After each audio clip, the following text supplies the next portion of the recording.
across the drivers. One gap on the grid, I noticed. One driver having not yet ventured onto the circuit and may have to start from the pit lane. We'll try and check that in a moment. Is that the GRT? That's the GRT Lamborghini, I think. It will be, 98. Qualified there. Daniel Bohr was on the 7th row of the grid, and that car has not left the pit lane. In fact, it looks like it'll take no further part this weekend, so I'm assuming that is the gap, and it's just behind this car. Number 57 Ferrari. Yes, that Lamborghini damage in the other session.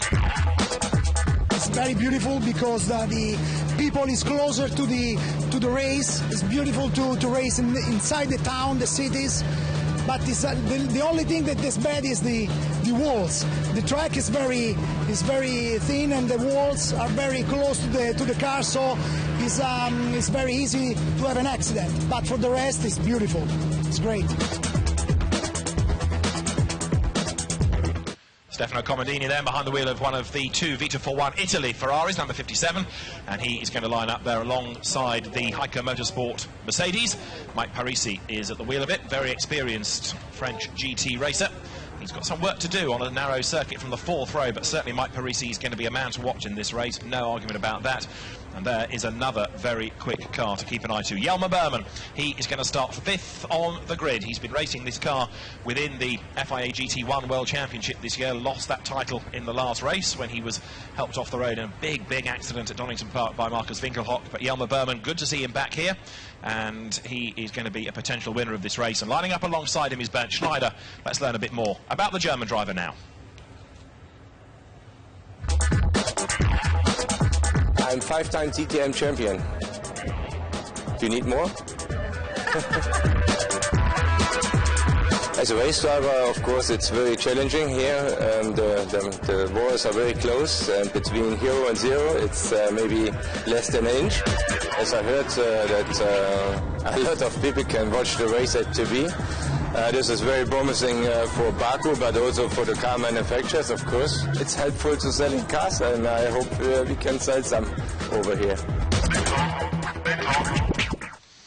A man who absolutely needs no introduction, as he quite clearly said. Very competent pair of captain chairs with the Russian Sergei Afanasyev behind Jelmer Berman. They're 5th and 6th on the grid. 4th on the grid with a repaired McLaren will be Rob Bell. His partner Alvaro Perez damaged the car in the final moments of qualifying, and they have got it back together. It didn't look like a lot of damage, but David, it's the knock-on things in removing a wheel. I was looking down there at the McLaren guys repairing it, and one of them was just looking at a damaged brake duct, and those are going to be so vital here. His teammate Fred Makiewicz starts on pole position in the number 17. We would like to win, but it's the same for everybody. I think so. The level is really high, and it's great to know a new city because and to have the opportunity to come for the first time in Baku and Azerbaijan. And if everybody are happy that we are here, it's the same for us. And I hope so we can continue to do something like this in the future, some races and maybe a championship.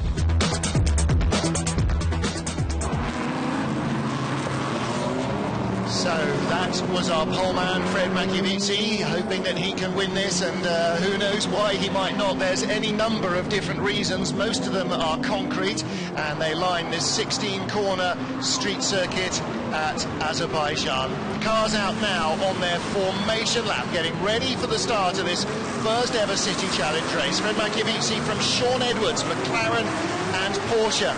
Then the first of the BMWs, the turquoise and black car, Frank Ketchler lines up in 3rd place. Teammate Jelmer Berman behind him 5th. First of the Mercedes is 6th, Bernd Schneider. Then the top Ferrari in this field, Stefano Comodini, the black car with the colours of Italy up it.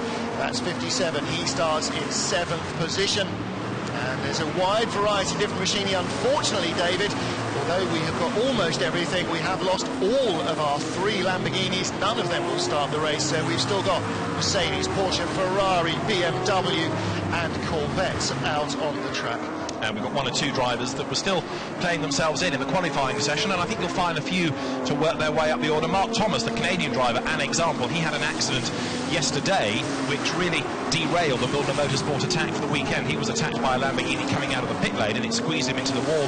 They therefore had to wipe out that session and lost track time, had to spend time rebuilding the car. Nick Tanley, who will drive in race 2, was saying to me it's really ruined our weekend, that. So very, very frustrating for the team. And Mark Thomas, who lives in Azerbaijan, is one who's a quick driver. I think will come up from near the rear of the grid in this. Overtaking is not going to be easy. Now, the race is initially penciled in to have a standing start. It's going to be a rolling start for them instead, and you'll see they're already on their second rolling lap. An opportunity to try to get proper amounts of temperature into the tyres here, and it may be that they have in fact more than just a couple, because tyre temperature absolutely essential around here, and the last thing anybody needs on the very first lap is for cars on cold tyres to go skating off into the concrete.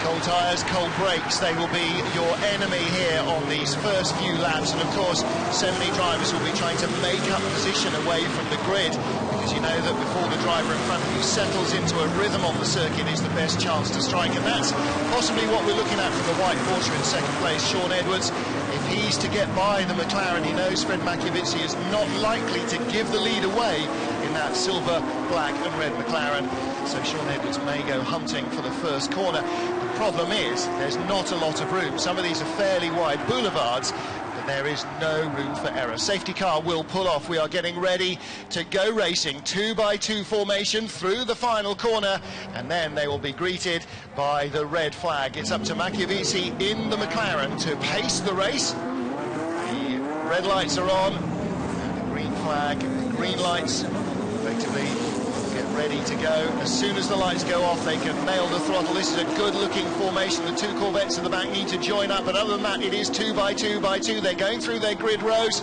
and the two Mercedes just a little advance of where they need to be. Good start from both Mercs, and Sean Edwards having a look immediately at the leader, but it's a right-handed first corner. He tried to get alongside. He did make a good start, and vitally, he stays in front of the second of those McLarens. So Sean Edwards second, but it is Fred Machiavizzi, the poleman, who leads the race. They've all safely made their way around turn 1 then, already working their way up through turn 6 towards turn 7. It's Machiavizzi, Edwards, third is Bell, and then in fourth place is the leading BMW at the moment, because as they work their way for the first time through the sequence of corners, Frank Kekler has made a good start, and going with him also with the yellow mirrors on the car is Jelmer Berman, and you've got Bernd Schneider trying to join the mix as well. Schneider has split the two BMWs, the leading three getting away, but Frank Kekler is fourth, and in fact Mike Parisi diving up on the inside there to try to gain a pace. Has it worked for the Mercedes driver? Yes, I think it has. Looks like Parisi has got past Berman. I wonder what is the problem with the BMWs early on, because Rob Bell got up to third into the first corner ahead of Frank Kekler, and the second of the BMWs is struggling as well. I wonder if they have not managed to get temperature into their tyres early enough. I think you're right, and I think Berman also, who was given a bit of a talking to by Mikhail Bartels, the team boss, before the race about keeping it off the wall. I think maybe he's been a bit too cautious on that first lap, and once you leave one door open, suddenly it gets prized open again, doesn't it, by the car behind you, and you lose more and more places. At the end of lap 1 then, Machiavizzi leading Sean Edwards by 0.6 of a second. Third is Rob Bell. Frank Kekler runs fourth. Fifth, it is Bernd Schneider. Sixth is Mike Parisi, and you can see the way the three leaders are getting away. Kekler fourth and fading just a little bit at the moment, and going well in seventh place. The best of the Ferraris that you've got to look at, Stefano Comandini, but Machiavizzi it is leading the way. Look at the litter, look at the leaves on the road, and Sean Edwards in the Porsche, run by Milner Motorsport, is going after the Frenchman. And Bernd Schneider very late onto the straight there, got very sideways. As he said, a little profile we just heard, the difference between hero and zero here is about an inch, and he had half of that inch there.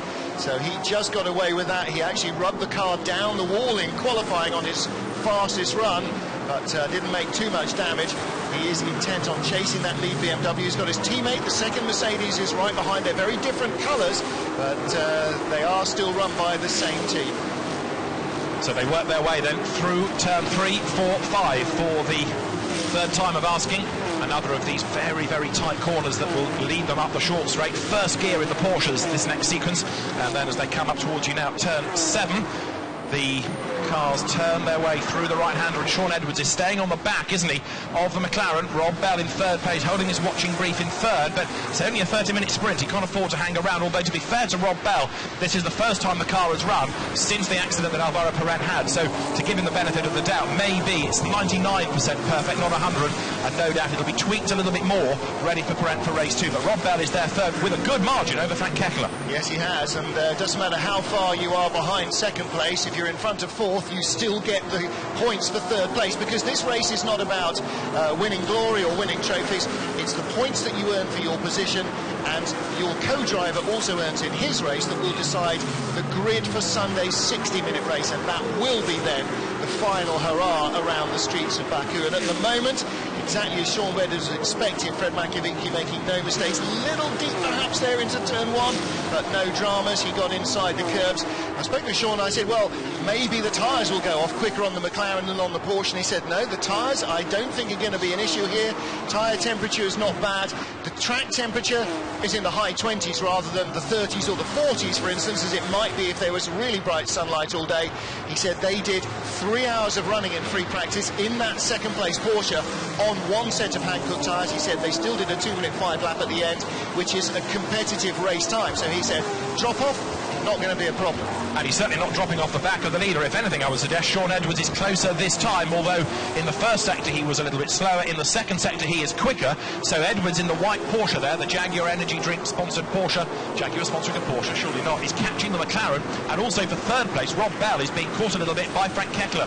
So again, perhaps it is down to tyre temperatures. Now that the rubber on the BMW there in fourth place getting warmer, then so that car is starting to up its pace. But McAvinky knows exactly what he's doing in this car. He's driven it all season, he's been very successful in it, and he knows that he's in the box seat, because to overtake around here is not going to be easy. So as long as he just drives his own lines, the pressure is on Sean Edwards to find a way through. That's the scene at Vita 4-1 as the drivers look on, including Matthias Lauda with his sunnies on his head. Greg Franchi is there, Nicolas Melnhoff on the other side of the garage, and they're all studying the screens, looking at the data, and they're watching Fred McAvinky lead, Sean Edwards second, Rob Bell third, and Kekler fourth in the background, Schneider fifth, then Mike Parisi sixth.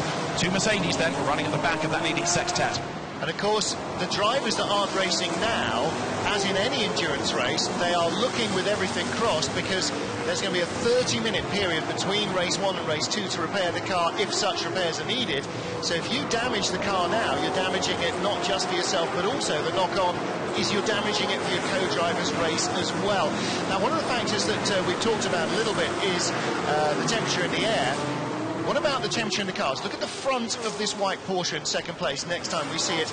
All the ducting at the front now seems to be half full of leaves, and that's because he's trying to move offline a little behind the McLaren. The leaves are being thrown up, and it doesn't take an awful lot of blocked radiator to start pushing the temperatures up. It might not be terminally fatal to the engine, but what it might do is just take the edge off it, and what you don't want here is an engine that's not responding strongly. So Sean Edwards is just going to have to be a little bit careful if the temperatures start to rise, and now he is being dropped very quickly by the McLaren. Yeah, I was just wondering whether that was part of Sean's plan, just lag back, get some cool air into the front of the car, because both he and Nick Tandy were saying to me yesterday, the problem is that you don't go quickly enough around here to generate enough cool air through the front of the car and keep the temperatures down. So if you're stuck behind somebody for 2 or 3 laps, the temperatures are going to go up, you've got to lag back, get out of the traffic, and then go quickly again to catch up, get the cool air through. So this might be part of Sean's master plan. If he's not going to be able to get past, then just drop back, let the car recover, then have another push. And as they come over the line, the car certainly doesn't look like it's got a problem. And Sean, as we've been saying all weekend, Martin, is so experienced behind the wheel of a 911 of any variety, this being a GT3 spec car, but he races Cup class cars as well. He'll know exactly what to do to make sure this car is fit and well at the end of the race. And look, he's coming back at the McLaren now, so the pace is in the car, but he is struggling to find an opportunity to overtake. Fred McAvinky, meantime, is just driving the perfect race. Look at the gap for third. Certainly Bell now is coming under a little bit more of a threat from Frank Kekler, leaves and all. Yeah, Frank Kekler with leaves there on the 33 BMW. It's on the section that the leaders are on now that last time round, Sean Edwards dropped a full second, not a tenth or a couple of tenths, a full second to the leader. He dropped right back on the back straight, and then he started to close back up. So it may just have been a misshift or something in the gearbox. Maybe that's a portent to something else. It could as easily have been wheel spin out of the corner that just caused him to lose momentum. Well, one of the things that everybody was very anxious about, David, was the first corner of this race. It's so easy to lose a race on the first corner, so hard to win one. The leaders you generally accept are likely to get through fairly okay, with 22 cars trying to funnel through the first couple of corners. I thought they did a very good job. If we take a look back at the replay of the start, see, look, they were neatly in formation. Watch the second row, the black, silver and red McLaren. Rob Bell gets a great pickup immediately in the BMWs, and in fact that's why Schneider got by the BMW that was on his row as well. He got in front because he had better momentum right from the moment he picked up the throttle. But Sean Edwards always had to be good on his toes, being on the outside line, going through turns 1 and 2. That little kink, that's turn 1. The next kink is turn 2. The first proper corner you get to turn 3 with all the runoff, and that's where they all had to stand on the brakes. And Sean Edwards gave it his best shot, but he had to see the line, slot in behind Makovic, Bell up to third, and you'll see in the background the Conrad Porsche runs out of road. That was the car of Michael Christensen. Yes. Both the Conrad and one of the Attempter racing cars as well, yeah. And this was the view from onboard Ben Schneider's Mercedes through turn 1, through turn 2, the little kinks, and then this is turn 3, and see that he's on the outside line there. Couldn't quite get past Kekler because those curves loom large and he had to back out of it and slot in behind, but Schneider still running strongly in 5th place. Greg Franchi there with the hand gestures, looking at what's happened to his Ferrari. 21 minutes of the race remain, and it is at the moment Fred Makovic ahead of Sean Edwards by just 9/10 of a second, but they've certainly dropped Rob Bell. I'm rapidly coming to the conclusion that that McLaren, although it's going strongly in 3rd place, could be going stronger, and things are not quite as Rob would like them after Perret put it against the concrete earlier on in the day. And I'm sure the team aren't entirely happy with it either, because all they've been able to do is do a static setup on it. It hasn't run, so you can't get a change from the driver or a feedback from the driver to improve the setup, so they've done as much as they can, and he's now under pressure. Kekler showing his nose, and right behind is Schneider, and yeah, you do well as well to worry about that. Matthias Lauda, although the driving foot is really with the BMW, if Rob Bell gets eased off line, then Schneider is going to be through like a rat up a drain pipe as well. You don't offer Ben Schneider half a chance. But the same is true if Kekler makes a move and it doesn't work and he delays himself. Schneider is going to be through like that rat up that drain. So Frank Kekler is in this invidious position now of trying to attack for 3rd and yet defend 4th place. So as they work their way now up this short straight towards turn 6, another first gear corner, you're looking at Kekler, number 33, running in 4th place. He's trying to attack Bell as best he can, but he's also mindful that Ben Schneider in the Mercedes is right there behind him. I tell you, another problem that McLaren has got, if you look at the side of Kekler's car, it says that he's in 4th position. If you look at the windscreen of Bell's car, the indicator says that he's in 0 position, so not everything has gone back the way that it was before that qualifying incident for Alvaro Perret. Now that lead gap has come down a little bit as well. It was 0.9 of a second at the start of this lap. Sean Edwards is pushing as hard as he possibly can, although Makovic likewise is able to respond because he has now done the best of anybody within the first sector, and the team manager from Mike Parisi's Heiko Motorsport Mercedes being summoned to see the race director as the leaders flash across the timing line. What's the gap now? It is in fact up 11/10 of a second, so Fred Mako responds well on that lap, and it's the McLaren still clear of the Porsche. Sean Edwards then, who's very much the star within that camp, he is quicker than Karim Al-Azari, whereas Makovic and Steph Dusseldorf, who will drive the McLaren number 17 in race 2, have been a season-long pairing, and although Makovic is quick, Steph Dusseldorf is not far off his pace, so they're evenly matched as Schneider now dropped back in 5th spot. Now, is that again trying to get some cool air through the front of the car, or has he made a small error somewhere? I don't know, but whatever is going on, Kekler will be glad that he's not in the mirrors of the BMW as he tries to pull out on the back straight, coming down into turn 9, sweeping right-left sequence into 9 and 10.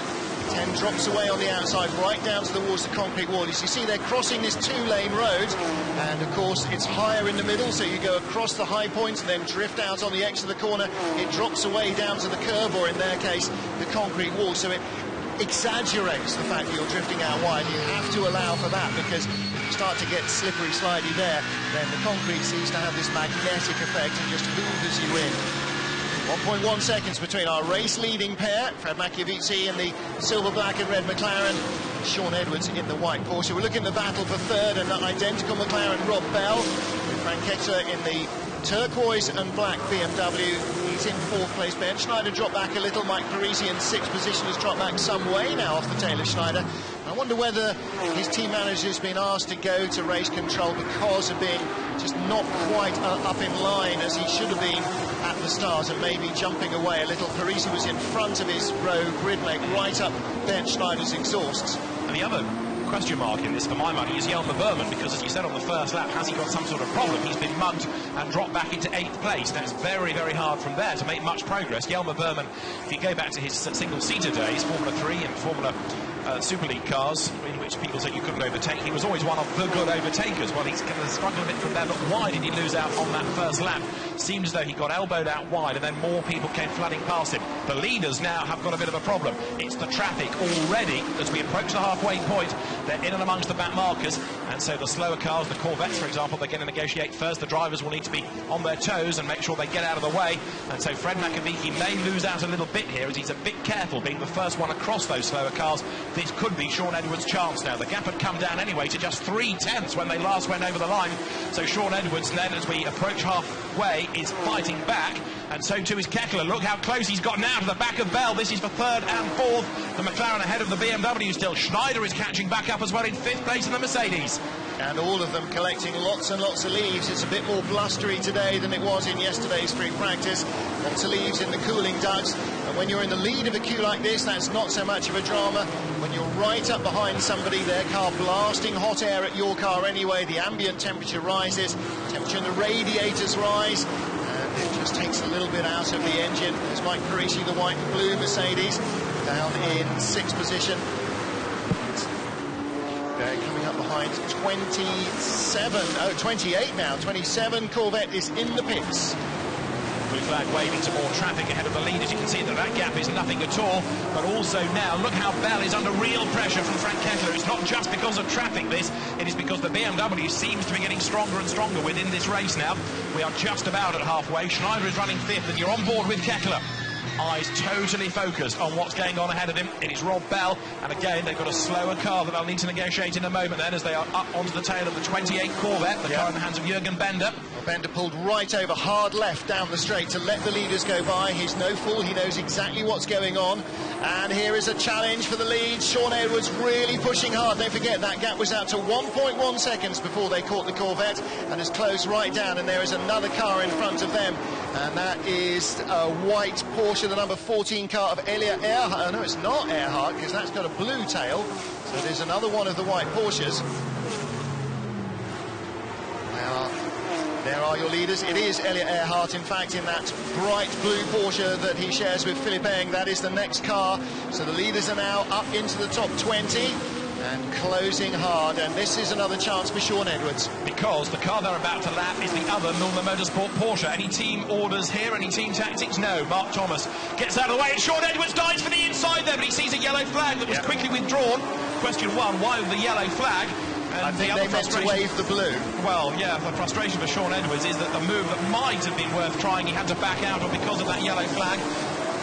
Let's have another look at all of that, because coming out of turn 7, Ferrari diving to the inside and through, and it forces number 20, Michael Christensen's Porsche, up the escape road. So he had rejoined just as the leaders got there. So Fred Makoviecki still leads the way, but he's got Sean Edwards breathing down his neck as they work their way through the last chicane. Heading up now towards the timing line. This is going to be the end of lap number 15.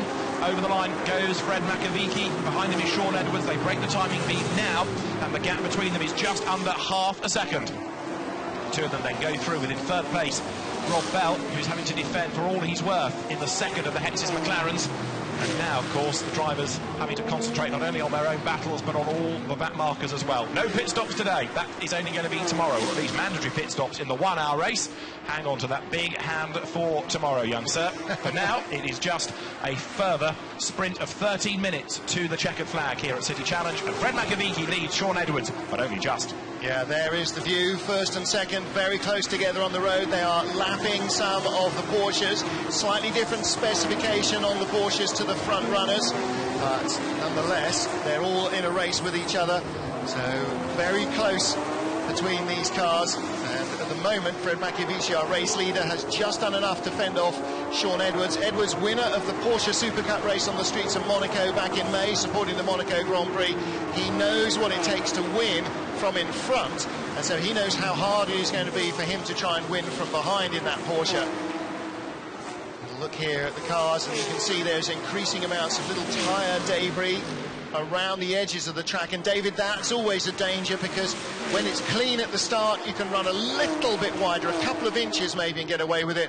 When there's dirt there, it's like going onto loose gravel, it just slides the car straight into the concrete. Slides you into the concrete, or you pick up that rubber, and because it's very hot and your tyres are hot, one moulds against the other, and then you end up with a vibration because you've got this big lump added to your tyre, and the car then is going to lose pace, and you're going to lose visibility as you get shaken around in the cockpit. So Fred Makiewicz there, the race leader, still in traffic, another of the Conrad Porsches to negotiate. The back marker hops out of the way, Sean Edwards riding shotgun. Well, we've seen him have a couple of looks, but it hasn't worked out yet. He's got just under 12 more minutes of the race in which to work out exactly where and how he gets past the McLaren. But Fred Makiewicz, former Formula 3 racer, was the French Championship Class B champion many years ago. He's made a career out of winning in all sorts of GT cars. He too, like Sean Edwards, a Porsche champion, but these last couple of years it's in a McLaren that he really has starred. He comes then now out of turn 3, and that gap was up to 0.8 of a second when they came over the timing line. May not sound a lot, but it's a big frustration, that 0.8 for Sean Edwards, because he cannot quite get himself back onto the tail of the McLaren for now. And again, he knows that they are not going to run out of traffic to catch. They've just gone by the delayed Michael Christensen and his teammate just in front of him, Archie Hamilton, and now it's the third place battle that will have to make that same circumnavigation. Rob Bell, the yellow helmet, inside that silver, black and red McLaren. We're on board 2 cars further back with Bernd Schneider. There is Frank Kekele, and again, watch the hands. The head remains fairly relaxed looking, but the hands are doing a lot of work. The Hex's team, first and third on the grid, still first and third here. And again, underlying the fact that they've been running this car all season long, they've done a lot of testing, that means a lot of work on the car, and that helps you when things go wrong and you've got to fix things fast. Better you know it, better you can fix it. The team has done a lot of testing with this car over the year for the championships in which they've been running the McLaren MP412C, so it's a squad that knows the car inside out, they know its foibles. The third placed car is the second from the Hex's stable, and Rob Bell still fending off Frank Kekele. Kekele really in the same situation as Sean Edwards. He's close, he's got the pace, but he hasn't been able to find a way past. There isn't the room, and he really needs to be brave, and this isn't the race perhaps to be brave in, because you need the car for 2 further races around here this weekend. So Frank Kekele at the moment is keeping out of trouble. He's driving well, he's scoring good points for the grid for the grand final, and there in the pit lane is 27, Gert Beisel. Yeah, he's been in for quite some while, David. He's only done 5 laps, so a long way behind. That problem that he came in with clearly is not going to be quickly fixable. His sister car, the 28 car, Bender's still at the tail of the field. Very gentlemanly driving just then by Michael Christensen as the battle for 3rd, 4th, 5th, 6th, 7th came by him. He pulled over and basically parked it at the side of the track to allow them to go through. He knows that he's lost a lot of ground by going up the escape road.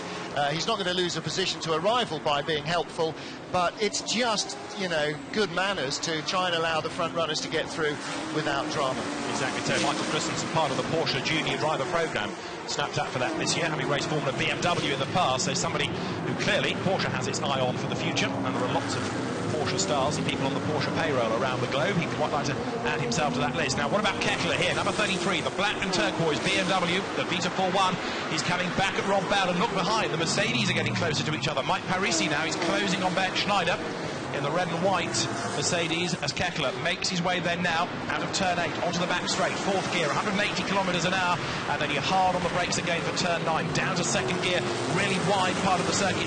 It's an opportunity to overtake, but Kekele not close enough there. Rob Bell's car snaking a bit as he puts down the power, so he's under pressure, but Rob Bell not putting a wheel out of line and hanging on in there in that 3rd spot.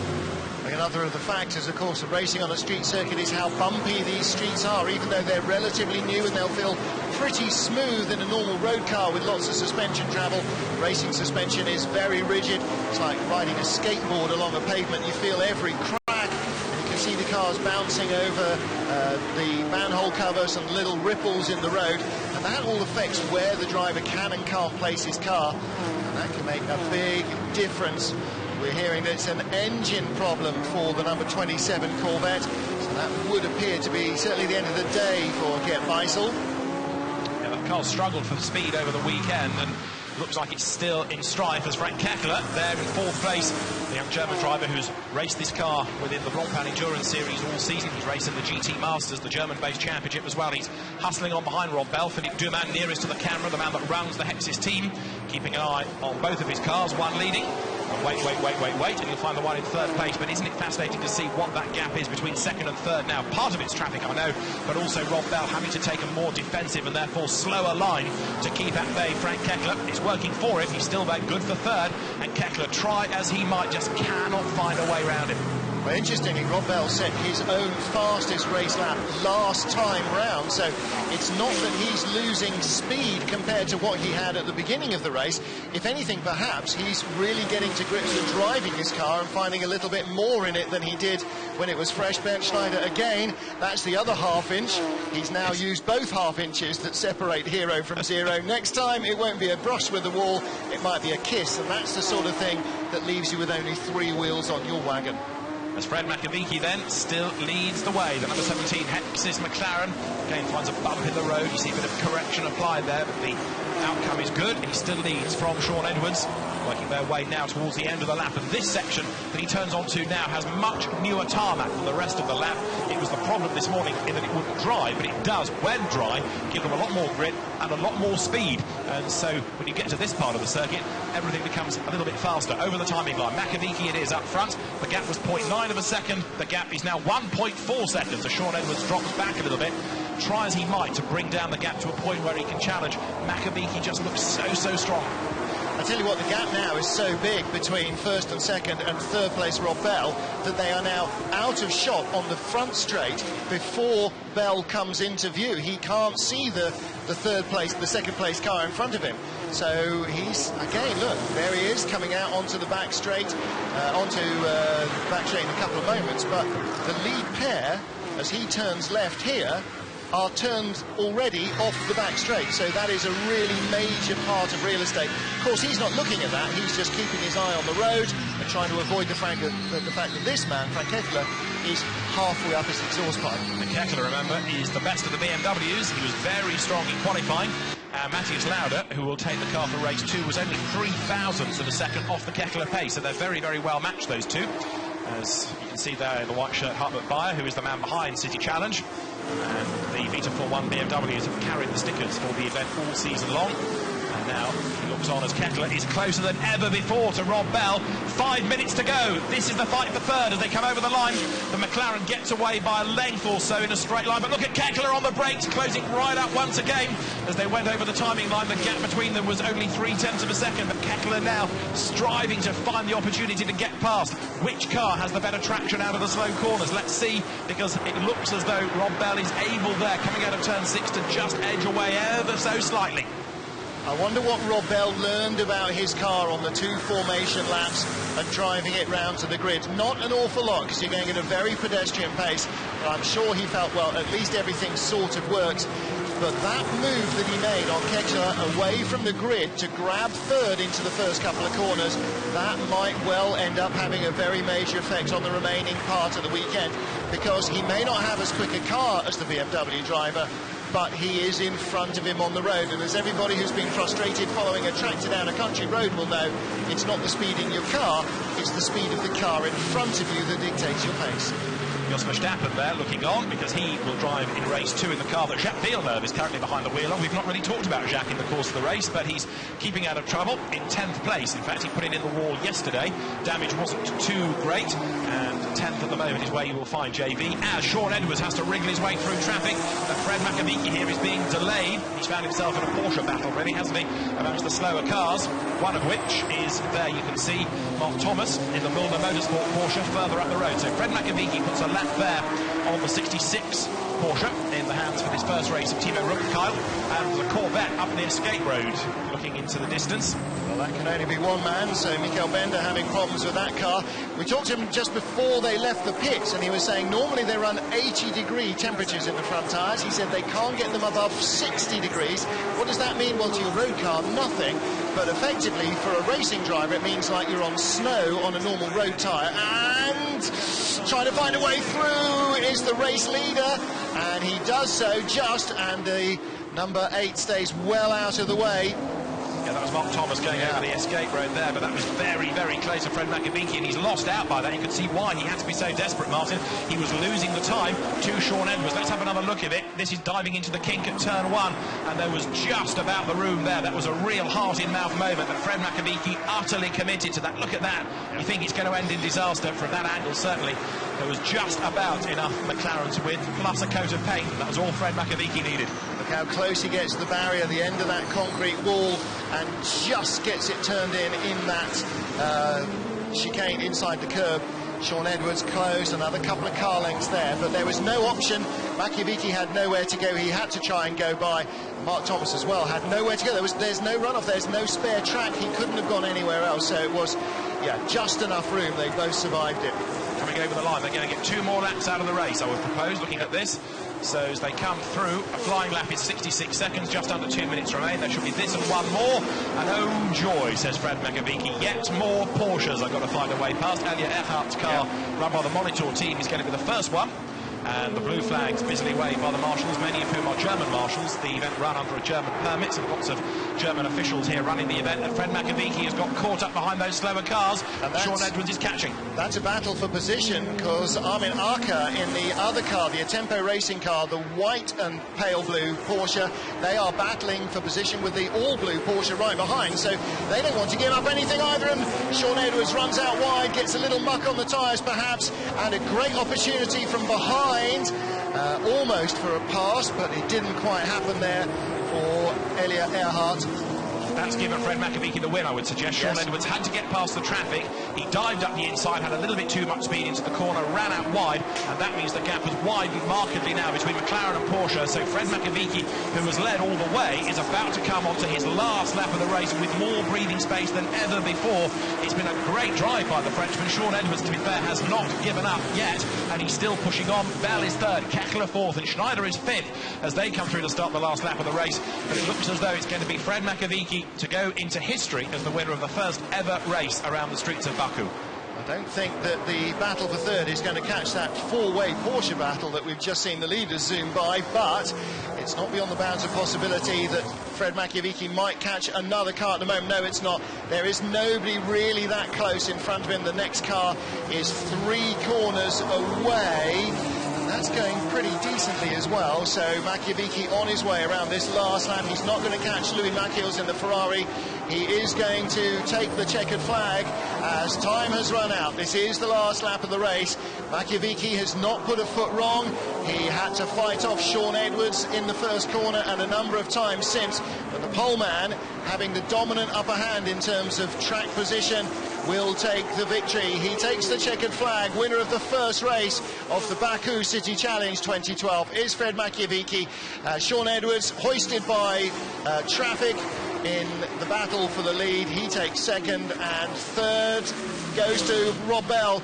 So that move on Frank Kitchler at the start was really, really critical. He put the car in a podium position and then grounded out for half an hour, hanging on, as indeed his teammate Fred Makovici did for a lot of the time under intense pressure from behind. Yeah, Makovici was never able to relax, was he? Drivers straight away open the doors of the cars to get some cool air into them. So yeah, Fred Makovici has spent the last 30 minutes really having to concentrate hugely on his mirrors, but of course on the traffic as well. He was always going to be the first man to come across it, so huge concentration needed by Fred Makovici to take that win from Sean Edwards. Rob Bell there, 3rd, ahead of Frank Kekler, Ben Schneider 5th, Mike Parisi 6th, and then behind them Stefano Comandini took 7th in the Ferrari, 8th Jelmer Berman. Disappointing race that. 9th Jacques Villeneuve ahead of Nicky Tim in the GT3 Cup Porsche. Fabio Mancini was 11th, and Louis Machiels came through for 12th spot.